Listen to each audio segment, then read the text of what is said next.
নমস্কার বন্ধুরা, আজকে তোমাদেরকে দেখাবো কি করে আর কিভাবে আমি রাধা মাধব এবং গোপালের পোশাকগুলো পরিষ্কার করে থাকি। প্রতিদিনের পোশাক প্রতিদিন ধোয়া সম্ভব হয়ে ওঠে না, সেই কারণে একবারে অনেক পোশাক হলে একসাথে ধুয়ে রাখি। আমি এখানে ইজি ব্যবহার করেছি, তোমরা চাইলে সার্ফও ব্যবহার করতে পারো এবং শ্যাম্পুও ব্যবহার করা যায়। তবে ইজি আর শ্যাম্পু দিয়ে কাপড় চোপড় ধুলে কাপড় চোপড়ের যে কালার এবং সুতোগুলো ভালো থাকে। তাছাড়া ভগবানের পোশাক তো আর সেইভাবে ময়লা হয় না, তো সেই কারণেই একটু হালকাভাবে ও আলতো হাতে ধুয়ে কেচে রাখলেই হয়ে যায়। ইজি গোলানো জলে কিছুক্ষণ রেখে দেওয়ার পর এগুলো একদম হালকা হাতে এইভাবে ঘষে নিয়ে তারপর আবার কিছুক্ষণ ইজি গোলানো জলে রেখে দিয়েছিলাম।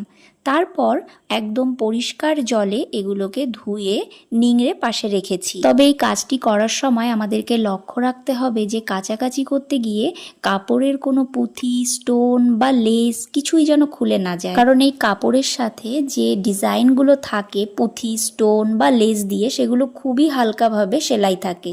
তো এই কারণে অনেক সময় এই ঘটনা কিন্তু ঘটে থাকে। তবে যারা ভগবানের নিত্য সেবা করে থাকে তারা অবশ্যই জানে এই পোশাকগুলো কিভাবে পরিষ্কার করতে হয়। পোশাকগুলো পরিষ্কার করে আমি ছাদে নিয়ে চলে এসেছি এবং সকালের টাটকা রোদে মেলে দিয়েছি যাতে একেবারে সুন্দরভাবে শুকিয়ে যায়। ভিডিওটি কেমন লেগেছে সেটি অবশ্যই কমেন্ট করে জানাবে। এরকম নিত্য নতুন ভিডিও আমি তোমাদের সাথে শেয়ার করব এবং আগামী দিনে আমার হাতে তৈরি বিভিন্ন পোশাক সেগুলোও তোমাদের সাথে শেয়ার করব। তাহলে আজকে এই পর্যন্তই, দেখা হচ্ছে আবার কোনো একটা নতুন ভিডিও নিয়ে।